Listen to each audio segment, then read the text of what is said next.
I'm Paige Ramsey, 28, and literally last weekend my rep as the family travel guru?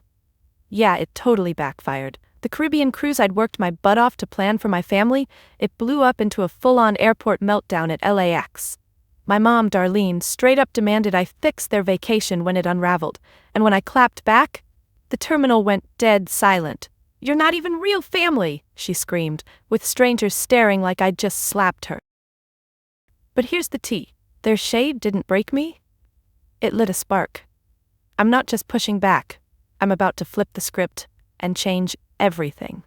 Drop a comment telling me where you're watching from, hit subscribe, and stay with me for the most satisfying revenge you'll ever hear.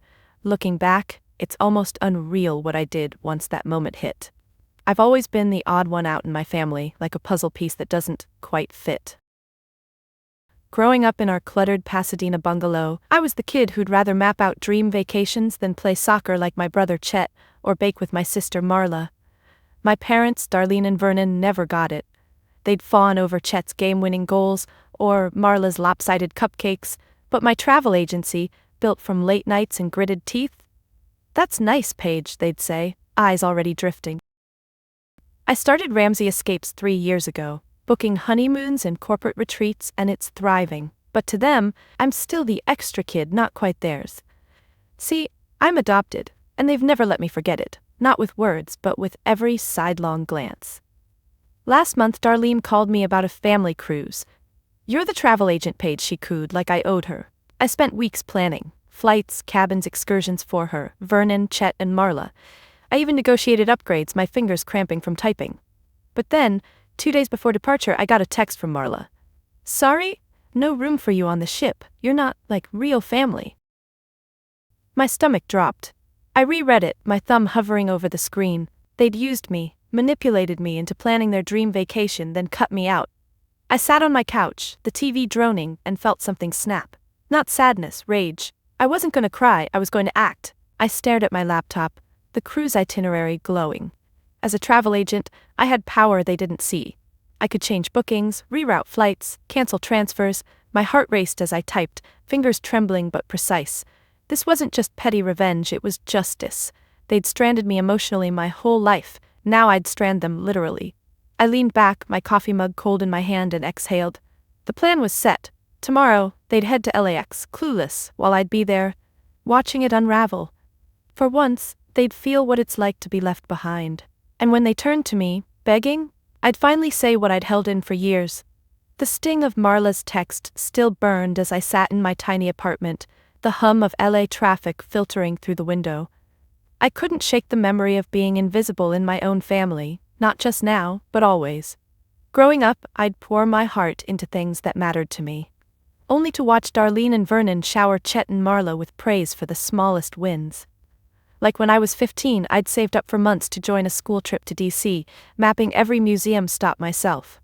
I came back buzzing, showing them my sketches of the Lincoln Memorial. "That's cute, Paige," Vernon mumbled, barely looking up from Chet's soccer trophy. Chet had scored 1 goal that season. 1. But to them it was gold. Or the time I was 19, working part-time at a travel agency while in college. I booked my first solo client, a couple's anniversary trip to Napa. They sent me a thank you note, calling it their best vacation ever. I framed it, showed it to Darlene at dinner. She nodded, then turned to Marla's amazing B+ in algebra. Marla, who'd barely studied, got a new phone as a reward. My note? Tucked away in a drawer, forgotten. I'd lie awake those nights, staring at the ceiling, wondering why my wins never counted. Adoption wasn't the issue, it was their choice to treat me like I was less. Even last year, when I launched Ramsey Escapes, I invited them to my office opening. I decorated with travel posters, set out snacks, my hands shaky with hope. They didn't show. Chet had a big game, and Marla felt sick. Darlene texted an apology, but it was hollow. Meanwhile, they threw a barbecue for Marla's new job as a bank teller, like she'd cured cancer. I went, smiled through it, but my jaw ached from clenching. Every time I achieved something, it was like shouting into a void.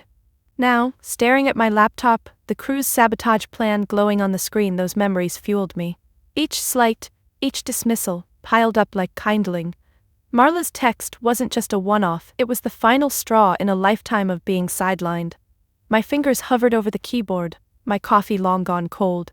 I wasn't just some travel agent they could use and discard. I'd built a business, a life, despite their neglect. They thought they could exclude me from their perfect vacation? Fine, I'd show them what it felt like to be left out.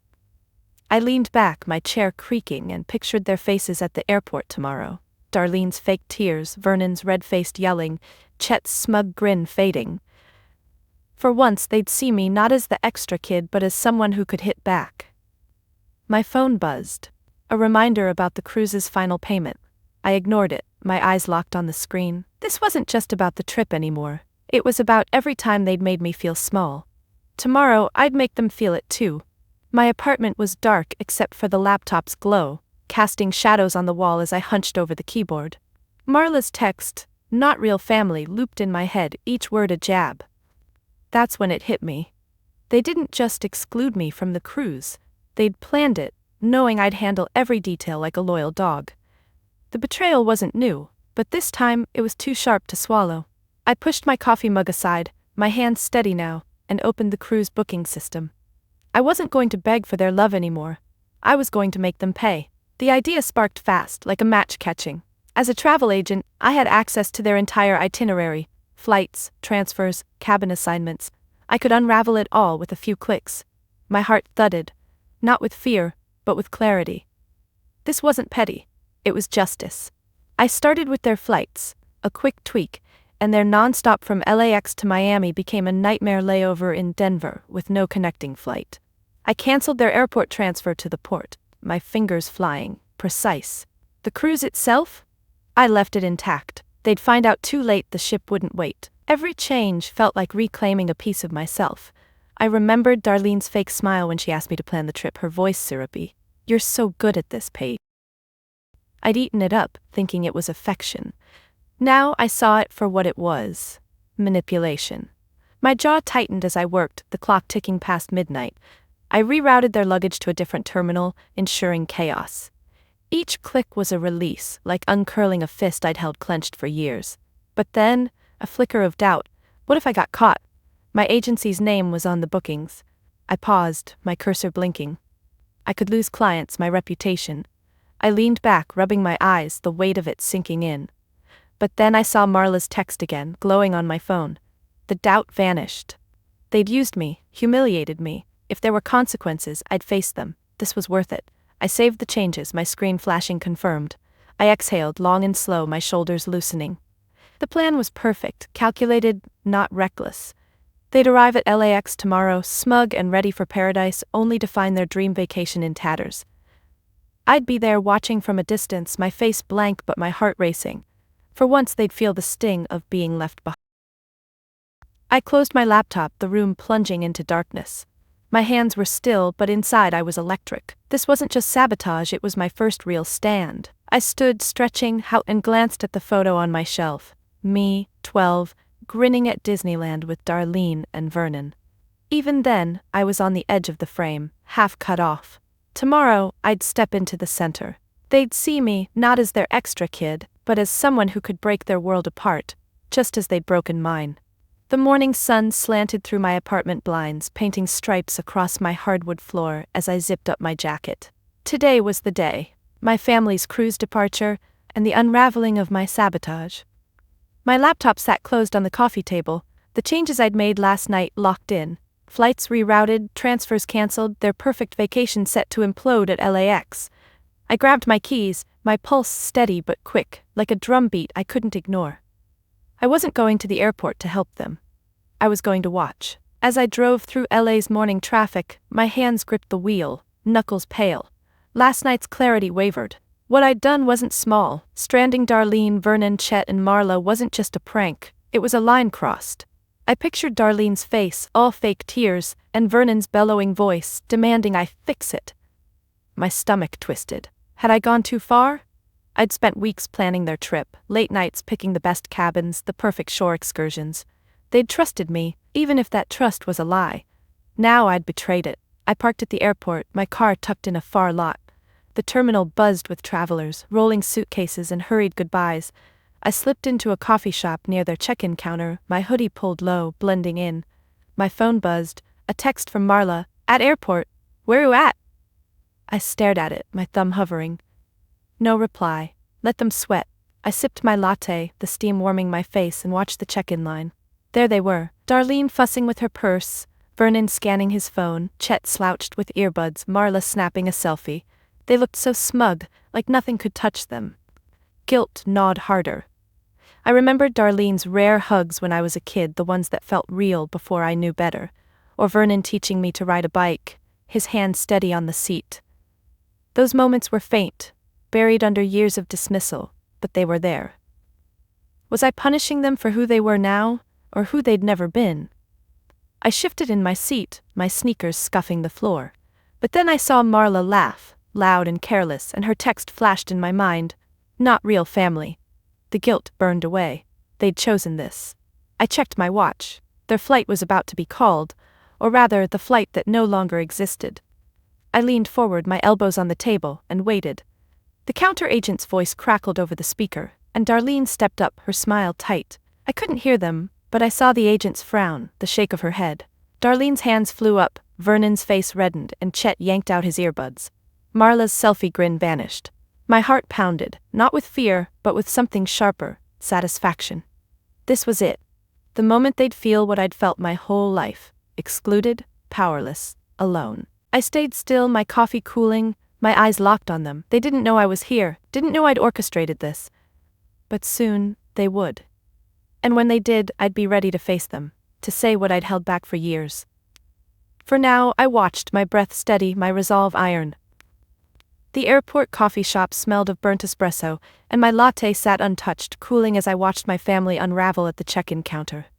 Darlene's hands waved wildly now, her voice sharp enough to cut through the terminal's hum. Vernon loomed beside her, jabbing a finger at the agent, while Chet and Marla stood frozen, luggage piled at their feet. The agent's face stayed blank, shaking her head again. My sabotage was working, flights rerouted, transfers gone, their Caribbean dream in tatters. I leaned back in my chair, my hoodie shielding my face, and felt a jolt of something dangerous. Power. Darlene turned, scanning the crowd, and for a split second, I thought she'd spot me. I ducked my head, my heart hammering, but she was too busy yelling, her words carrying now, "This is unacceptable. We paid for this." The agent handed her a printout, probably the itinerary I'd mangled. Vernon snatched it, his face beet red, and read it aloud, his voice cracking at Denver layover. Marla's jaw dropped, and Chet muttered something, kicking his suitcase. Travelers nearby stared, some whispering, others hurrying past. I bit my lip, stifling a smirk. They were stranded, and it was my doing. But then Darlene's voice shifted, softer, pleading. "Please, my daughter planned this. There's gotta be a mistake." My chest tightened. Daughter? Now I was their daughter? After Marla's not real family text, after years of being sidelined, I gripped my coffee cup, the cardboard denting under my fingers. The hypocrisy stung, but it also fueled me. They didn't get to play the family card when it suited them. Not anymore. The agent shrugged, pointing them to a customer service desk across the terminal. Darlene's shoulders slumped, and Vernon stormed off, dragging a suitcase. Chet and Marla trailed behind, Marla typing furiously on her phone. My own phone buzzed, another text from her. "Paige, what the f is going on? Fix this." I ignored it, my jaw tight. Fix it? They'd used me, excluded me, and now they wanted my help? I stayed put, watching them shuffle toward the desk, their smugness replaced by panic. A small part of me wavered. I saw Darlene's trembling hands, Vernon's defeated slump. Had I gone too far? I'd wanted them to feel my pain, but seeing it play out, public, raw, hit harder than I'd expected. I shifted in my seat, my sneakers scuffing the floor. But then I remembered every slight, every time they'd celebrated Chet and Marla while ignoring me. This wasn't cruelty, it was consequence. They'd built this moment as much as I had. The line at the service desk was long, and I could tell they were unraveling further. Darlene's voice rising again, Vernon pacing. I stood, pulling my hoodie tighter, and moved closer, blending with the crowd. I wasn't ready to confront them yet, but I needed to hear it, to know they felt the weight of being left behind. My pulse thrummed, steady but fierce. This was just the beginning. Soon, they'd know I wasn't the extra kid they could discard. I'd make sure of it. The airport terminal buzzed with the chaos of stranded travelers, but my focus was locked on my family at the customer service desk, their voices slicing through the noise. Darlene clutched the counter, her face flushed, while Vernon loomed behind her, barking at the agent. Chet slouched against a pillar, scrolling his phone, and Marla was typing furiously, probably texting me again. My phone stayed silent in my pocket. I wasn't ready to answer. Not yet.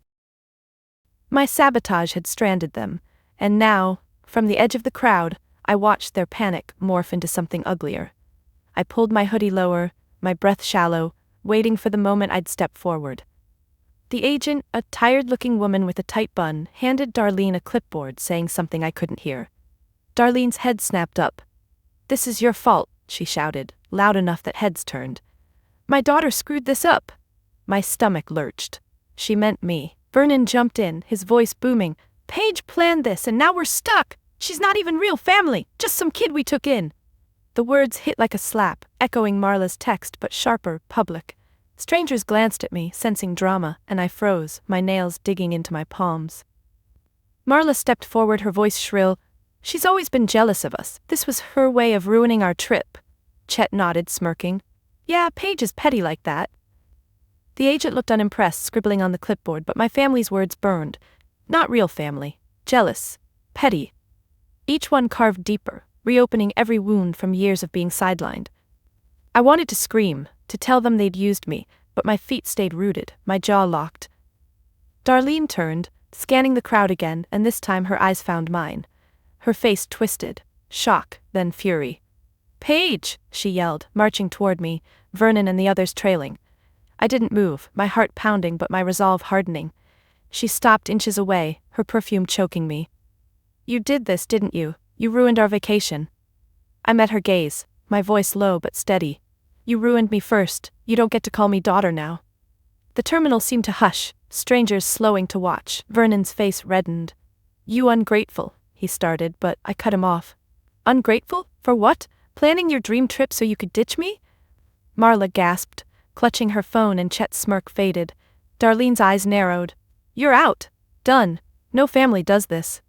The word done landed like a gavel, final.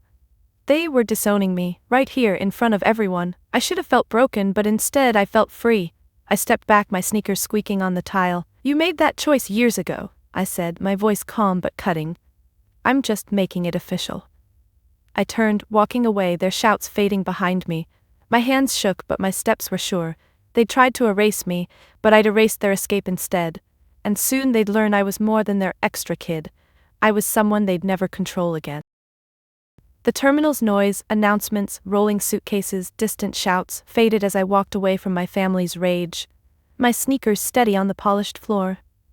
Darlene's, "You're done," echoed, but it didn't crush me. It felt like a chain snapping.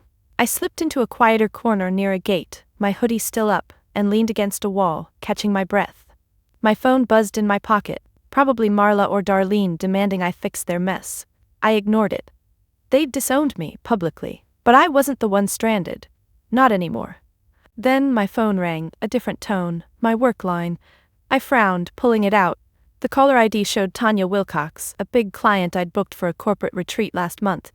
I hesitated, my thumb hovering. This wasn't the time, but Tanya wasn't one to call for nothing. I answered, keeping my voice low. "Paige, Ramsey escapes." Tanya's voice burst through, bright and urgent. "Paige, you're a genius. The retreat was flawless. My CEO just signed a contract for 5 more with you." I blinked, my brain catching up. "Wait, 5? She laughed. "Yup, 6 figures annual deal. You're our go-to now." My knees buckled and I slid down the wall, sitting on the cold floor. 6 figures? Annual. Ramsey Escapes wasn't just surviving, it was soaring. I mumbled a thank you, promising to follow up, and hung up, my hands trembling. I'd built this, despite my family's dismissal, despite their not real family garbage. And now, at the exact moment they tried to bury me, my success was rising, undeniable. I glanced back toward the customer service desk. Darlene was still there, waving her arms, Vernon pacing, Chet and Marla slouched nearby. They hadn't seen me move, hadn't heard the call. But they would. I stood, my resolve hardening like steel. I walked back, not hiding now, my hoodie pushed back. The crowd parted slightly, sensing something brewing. Darlene spotted me, her eyes narrowing. "What do you want?" she snapped, clutching her purse. I didn't flinch. "You think I'm nothing? My agency just landed a 6-figure deal." I kept my voice even, but it carried. Vernon's head jerked up, Marla's phone froze in her hand, and Chet's jaw dropped. The agent behind the desk glanced over, curious. While you're stuck here, I continued, I'm building something you never believed in. You don't get to claim me now. Darlene's mouth opened, then closed, her face paling. Vernon sputtered, You're lying. But he didn't sound sure. I held their gazes, one by one, letting the truth sink in. Strangers nearby whispered, their eyes flicking between us. For the first time, my family wasn't in control. I wasn't begging for their approval, I was beyond it. Tanya's call had shifted everything, not just for my business, but for me. They'd tried to erase me, but I was the one rewriting the story. I turned, my heart pounding but light, and walked toward the exit. The terminal's chaos swallowed their silence, and I knew they'd never forget this moment. The terminal's fluorescent lights buzzed overhead as I walked away from the customer service desk. My family's stunned faces burned into my mind. Darlene's mouth had hung open, Vernon's bluster reduced to a sputter, and Marla and Chet stood frozen, their usual smirks gone. My words, six-figure deal, building something, had hit like a shockwave, and for once, they had no comeback. I pushed through the airport crowd, my sneakers scuffing the tile, my heart still racing from the call with Tanya. I'd exposed their hypocrisy, and it felt like shedding a weight I'd carried for years. But they weren't done. I heard Darlene's voice, sharp and desperate, cutting through the terminal's hum. Paige, wait! I kept moving, weaving past a family with overstuffed suitcases, but her footsteps followed, quick and uneven. Vernon's heavier tread joined, and Marla's whine wasn't far behind. I reached a quieter stretch near a gate and stopped, turning to face them. They looked smaller somehow. Darlene's makeup smudged, Vernon's tie askew, Marla clutching her phone like a shield, Chet avoiding my eyes. You can't just walk away, Darlene said, her voice cracking. We're your family. I laughed, short and bitter, and it stopped her cold. Family? I said, stepping closer, my voice low but steady. You used me to plan your cruise, then told me I wasn't real enough to join. You've ignored me my whole life, my work, my wins, and now you want me to fix your mess? I pointed at the chaos behind them, the line at the desk still growing. You made this, not me. Vernon's face reddened. You sabotaged us, admit it. I didn't flinch. And you manipulated me for years, call it even. Marla gasped, her eyes wide. Paige, that's not fair, I cut her off. Fair? Was it fair when you texted me I wasn't family? Or when you all skipped my agency's opening for Chet's stupid game? Chet's head jerked up, but he said nothing. They stood there exposed and I saw it, the flicker of guilt they'd never admit. Darlene reached for my arm, her fingers grazing my sleeve. We didn't mean it like that. I stepped back out of reach. You meant every word, but I'm done begging for your love. My voice didn't shake, and that steadiness felt like armor. Strangers nearby glanced over, sensing the drama, but I didn't kick. I looked at each of them. Darlene's trembling lip, Vernon's clenched fists, Marla's fake tears, Chet's averted gaze. I built Ramsey Escapes without you, I said. I don't need you now. I turned, my backpack bouncing against my shoulder, and walked toward the exit. Their voices faded, no one chasing this time. The glass doors slid open, and the LA air hit me, warm, alive. I exhaled, my hands unclenching. I'd said what I'd held in for years, not with screams, but with calm, cutting truth. They'd scramble, maybe even get on that cruise eventually, but they'd never forget this. I'd taken back my power, and no amount of their guilt-tripping could change that. My phone buzzed, Tanya again, probably with details. I smiled, small but real, and kept walking. The LA evening air wrapped around me as I left the airport, the hum of traffic and distant jet engines fading into a soft buzz. My confrontation with Darlene, Vernon, Marla, and Chet still pulsed in my veins, but it wasn't rage anymore. It was release. I'd driven to a diner a few miles away, one I'd found last year when I needed a quiet place to think. The neon sign flickered, Marge's Place, and I slid into a cracked vinyl booth, the smell of fries and coffee grounding me. My phone sat face down on the table, ignored. I wasn't ready to deal with whatever texts my family might have sent. The door jingled, and I looked up to see my friends, Wendy, Floyd, and Tilda, walking in, their faces lit with grins. I'd texted them earlier, just a quick, need you guys, after leaving the terminal. Wendy, with her messy bun and paint-splattered jeans, slid in beside me, squeezing my shoulder. Okay, Paige, spill? What went down at LAX? Floyd, lanky and always in flannel, plopped across from me, stealing a fry from the basket Marge had just dropped off. Tilda, her glasses slipping down her nose, leaned in, eyes wide. These were my people, the ones who'd shown up for my agency's opening when my family didn't. I exhaled, my hands wrapping around my coffee mug, and told them everything. Marla's text, the sabotage, the airport showdown, Tanya's call, and my family's disowning me. Their jaws dropped at the 6-figure deal, and Wendy whooped, loud enough to turn heads. "That's my girl," she said, high-fiving me. Floyd shook his head, grinning. "You stranded them? Savage." Tilda, quieter, reached for my hand. "Are you okay though? That was heavy." I nodded, my throat tight. It hurt, but it's like I finally breathed. Wendy leaned closer, her voice soft. "They never deserved you, Paige. We do." The warmth in her words, in their presence, was everything my family's coldness wasn't. We laughed over fries, Floyd mocking Vernon's red-faced yelling, Tilda sketching my epic exit on a napkin. For the first time that day, my shoulders relaxed, my smile real. I glanced around the diner, families eating, a couple bickering, a lone guy reading at the counter. My family had tried to define me as not real, but here, with Wendy's arm around me, Floyd's dumb jokes, Tilda's quiet support, I felt seen. They weren't blood, but they were mine.